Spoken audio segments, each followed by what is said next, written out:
নমস্কার বন্ধুরা। Ration card আপনারা করার পরে সেই রেশন কার্ডে আধার কার্ডের লিঙ্ক না থাকলে সেই রেশন কার্ডে হচ্ছে কি আপনাদের মাল দেওয়া হয় না, ঠিক আছে? রেশন সামগ্রী দেওয়া হয় না। তো দেখুন বন্ধুরা, আপনারা সবাই জানেন যে বাচ্চাদের রেশন কার্ড আর কি ৫ বছর যারা নিচে তারা হচ্ছে আধার কার্ড ছাড়া শুধুমাত্র জন্ম সার্টিফিকেট দিয়ে তাদের হচ্ছে রেশন কার্ডে আবেদন করতে পারে।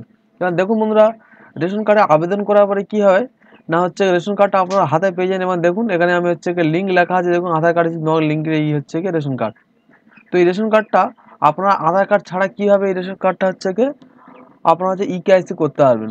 তো দেখুন বন্ধুরা, এই রেশন কার্ড ছাড়া আধার কার্ড ছাড়া আপনারা হচ্ছে কি এই ইকেআইসিটা আপনারা করতে পারবেন। সেটা হচ্ছে কি আপনাদের যে নিকটবর্তী যে বিডিও আছে সেই বিডিও অফিসে যেতে হবে এবং হচ্ছে কি বাচ্চারা অবশ্যই যারা ৫ বছরের নিচে বয়স হলে আপনারা সেই জন্ম সার্টিফিকেট, যে বাচ্চার জন্ম সার্টিফিকেট সেই জন্ম সার্টিফিকেট নিয়ে আপনারা বিডিও অফিসে যেতে হবে এবং বিডিও অফিসে গিয়ে দেখালে তারা হচ্ছে কি ডেমো কেআইসি করে দেবে, ঠিক আছে? তো ডেমো কেআই এখানটা দেখো ডেমো কেআইসি বলে লেখা আসবে। তো ডেমো কেআইসি থেকে আপনারা হচ্ছে কি ৫ বছর বয়স পর্যন্ত আপনারা রেশন সামগ্রী সব কিছু তুলতে পারবেন। তো বন্ধুরা, আজকের ভিডিওটা এই পর্যন্ত। ভিডিওটা কেমন লাগলো আপনারা কমেন্ট করে জানাবেন এবং আপনার বন্ধুকেও শেয়ার করবেন।